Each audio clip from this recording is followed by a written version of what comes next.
Good afternoon, everybody, and welcome to another edition of Dan E. I'm your host, Dan E., and this is where I do commentary on all things WWE from Raw, NXT, SmackDown, and of course, on occasions, WWE pay-per-view, such as the one that will be held tomorrow, the Elimination Chamber. Hope to see it, hope to check it out. Hope you check it out. I think it's going to be pretty interesting to watch. Before I get started, I want to take the time to thank everybody who viewed my videos over the past couple of weeks. It means a lot to me. If you enjoy this video, don't forget to like, comment, and subscribe so you can be notified on all things Dan E when I post. And without further ado, let's get started. First off, with Raw.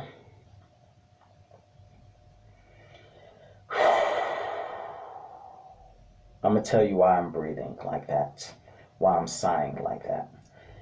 Will someone explain to me what in the jet flying, kiss stealing, ham sandwich heck is going on here? We have the strangest storyline to me. I mean, I am a huge WWE fan. I've been a loyal fan since 7. But what kind of scripting is this? I'm going to tell you what I'm talking about. Basically, we have Charlotte Flair and a feud with Lacey Evans. Here's the problem. Ric Flair, 2-time Hall of Famer, 16-time heavyweight champion, is in the wild card of this. AKA, he is the father of Charlotte Flair. Here's where the problem comes in. Lately, Flair, the daughter, Charlotte, has been having problems with Lacey, alongside with Peyton Royce, while teaming with her tag team partner, Asuka. And of course, this whole thing has cost them the tag team championships at the Royal Rumble kickoff show. But this is the crazy part. Ric Flair, who is the father of Charlotte, has been interfering in her matches as of lately, causing her to have a couple of weeks worth of a losing streak. Why? Because Ric Flair has been interfering on the behalf of Charlotte Flair's foes.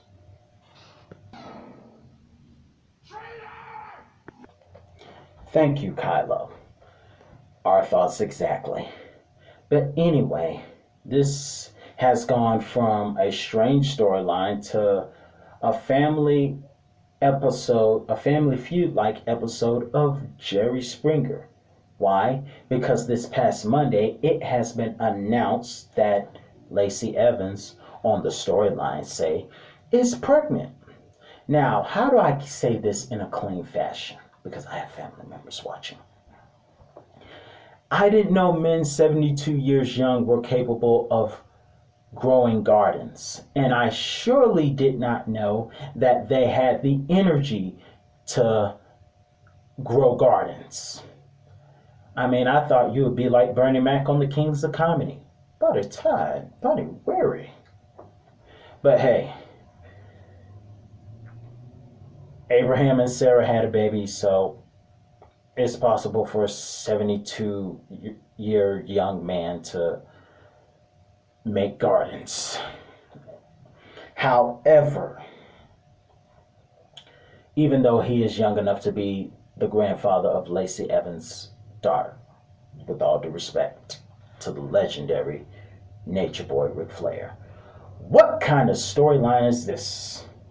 This is just strange. It's Jerry Springer-like, but it is strange. When Ric Flair started working with Lacey Evans. That was close. When Lacey Evans started working with, what's that man name? Lacey Evans. When Lacey and Rick started working together, I was like, people were like, they're trying to make it seem professional and whatnot. And maybe it is professional. But this past week, it was admitted that she's pregnant. And there was one time while they were training in the locker room and Ric Flair was showing Lacey holes, I thought we were about to get reminiscent of Triple H and Trish Stratus back in 2000 when Stephanie walked in. And they were in a very uncomfortable, inappropriate position, even though it was taken out of content because Triple H really was trying to show Trish Stratus how to do a chicken wing lock or something like that. So that really was nothing, but it was taken inappropriately. However, I thought the same thing was going to happen. But I am curious to see how this works out. But if Lacey is pregnant, then she can't wrestle Asuka. But if she does, my money is on Asuka. But we got to see what happens. Or will she find a replacement? Keep in mind, this is the storyline. However, this is strange. That's just me. It's a strange storyline. Also, in Raw news, Kofi Kingston has been added to the Elimination Chamber match, which means a couple of things. Number one, thank you for killing off the Retribution angle.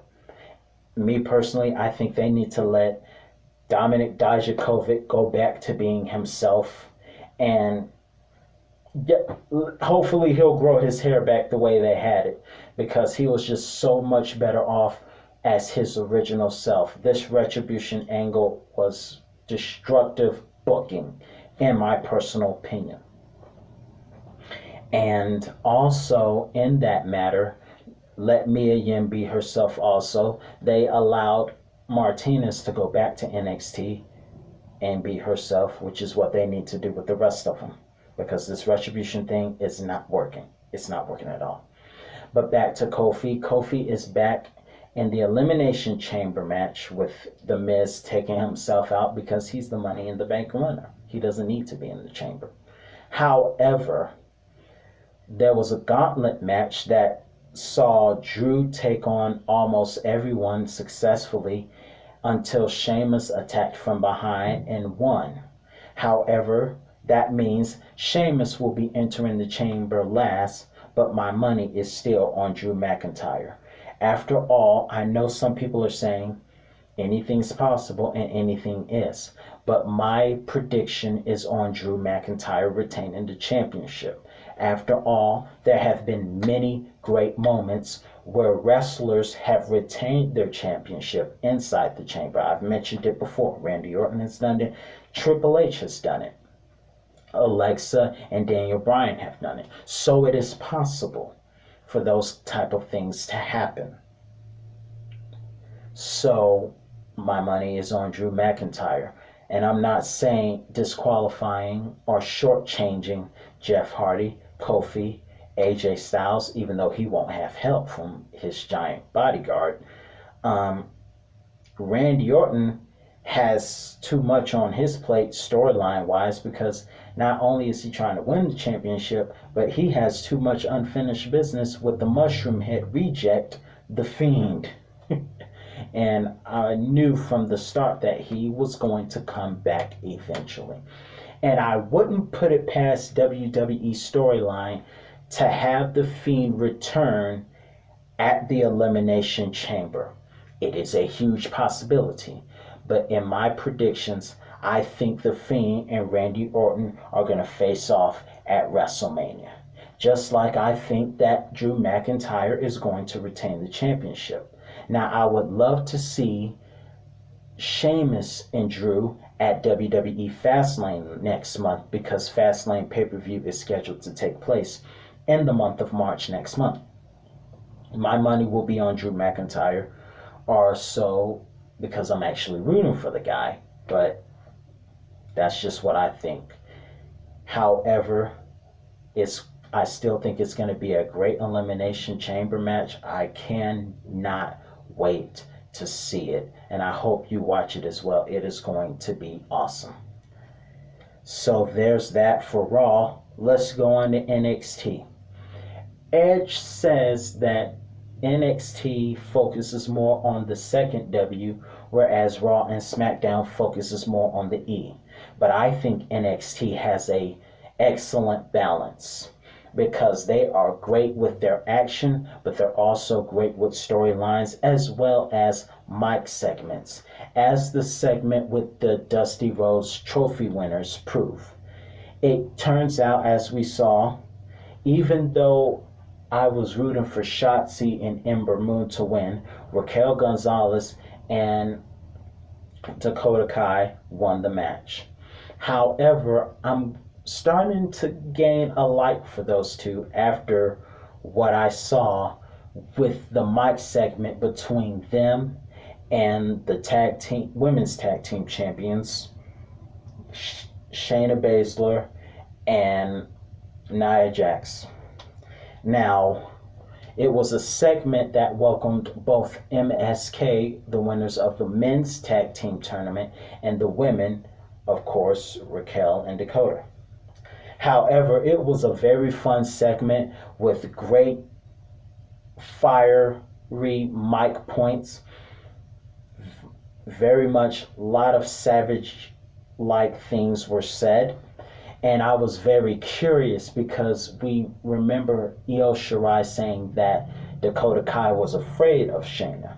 However, Dakota showed no fear whatsoever. She was a beast on the mic. They were both a beast on the mic. And what made it more entertaining is that MSK and Beth Phoenix were standing in a corner eating popcorn together, enjoying the whole thing go down. And of course, I would love to see those two tag teams go at it, but Shayna Baszler and Nia are set to face Sasha and Bianca tomorrow night. I don't know who to put my money on in that case. I don't know who to bet on or predict in that particular occasion. It would be ironic if Shayna and Sasha, no, Bianca and Sasha won, because that would be one of the, I believe, the third time in history where tag team champions faced off against each other at a WrestleMania. Eddie, who ironically is Sasha Banks' favorite wrestler, and Rey Mysterio did it at WrestleMania 21. Shawn Michaels and John Cena did it at WrestleMania 23 for the WWE Championship at the main event of WrestleMania. So this match, should they win, would be remnants of Shawn Michaels and Cena. And if not, it'll just fuel the fire. And can somebody please tell Reginald to stand back before he causes another mess of stuff? And before I get into that, I will say this. Why is Reginald in a match with the women? I don't know. But as far as him being a servant with Carmella, let me just say this. Please don't do anything offensive. Please. You have a African American server with Carmella, and I'm not trying to make everything personal or about a racial thing. Just be careful. We are a very sensitive time right now, so I hope they be careful with that script. But splashing wine in his face is not too much. But just don't take this too far. That's just me. But back to NXT. It was a great script. The tag team segment was great. The popcorn was great. And I would love to see those two teams face off, Raquel and Dakota versus Shayna and Nia Jax. And that is unless, to my point earlier, Sasha and Bianca win. We got to see what happens. Anything can happen. But either way, I hope MSK wins the championships from Pete Dunne's stooges, if you will. I say that to be funny. But with, last but not least, as far as NXT is concerned, not last, because I really need to say, what in the world is Austin Theory wearing? I think this group known as The Way, which features Gargano, his wife, Austin Theory, and the tall English Australian woman. When I look at them, I see how do you say this? Goofy heels. You have your cringe-worthy heels like Randy Orton, and then you have your silly heels. And the only other silly heel I could think of was, I don't know, there's a lot of them. But either way, those guys, that's the silliest heel group I've ever seen. I mean, they know how to make you dislike them, but sometimes they're just too much and you can't help but get a good laugh at them. Either way, with this angle with the Undisputed Era, when at the end of Vengeance, we were very shocked at what happened. I had a bad feeling when all members of the Undisputed Era, with the exception of Bobby Fish, who was out with an injury, when the rest of the three stood in the ring with him, I had a nervous feeling like something bad was going to happen. What I did not expect was that Adam Cole would turn on Kyle O'Reilly and leave Roderick Strong in a state of shock. However, I think I know what the real deal is. I know what the motivation is, according to the storyline. You see, I've been a lifelong fan of WWE since I was 7.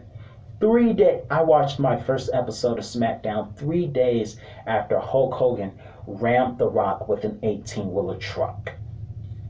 So, I've been a fan of the show for a long time. So I think I know what's going on here. See, what's going on here, according to the storyline, is Adam Cole's ego is driving him nuts because he has not been in the spotlight. He's watched his friend Kyle O'Reilly go up against the champion only to lose twice. So, in watching that and not getting a lot of TV time himself, it's bad on his ego nerves. And that's why he turned on him and attacked Finn and held the championship at the end of the show. Because Adam Cole has been a champion and a long reigning champion at that. So, I think this is all a storyline of Adam Cole basically not being happy about not having the spotlight on him. Come on. We know what's going on. I know what's going on. I've been a fan of this industry too long not to. So that's what this is about. So there's that. And then there's, last but not least, SmackDown. I actually mixed a couple of things earlier from SmackDown with Bianca and Sasha, and of course, you have Reginald. However, we saw from a SmackDown standpoint the Jesus wannabe coming back. I'm gonna call him the Jesus wannabe for humor's sake. The Jesus wannabe came back last week. A piece of us was happy, but then he showed his true colors as the Jesus wannabe, the Messiah, self-professed Messiah, and he attacked, Cesaro. But a lot of people think that Seth is better off as a heel. So let's just see how that works out. Just don't go attacking anybody's family now that you're a father. And please don't gouge anyone's eye out this time. Jesus, that was sick. Either way, the Elimination Chamber has been announced from SmackDown's side. We have Kevin Owens, conspiracy theory parody, Sami Zayn, Uso, main event Uso, Cesaro, Daniel Bryan, and who else?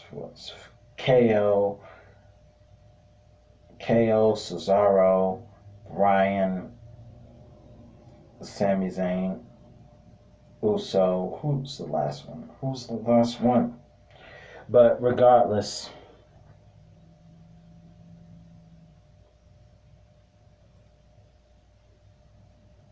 KO, Cesaro, Bryan, Uso,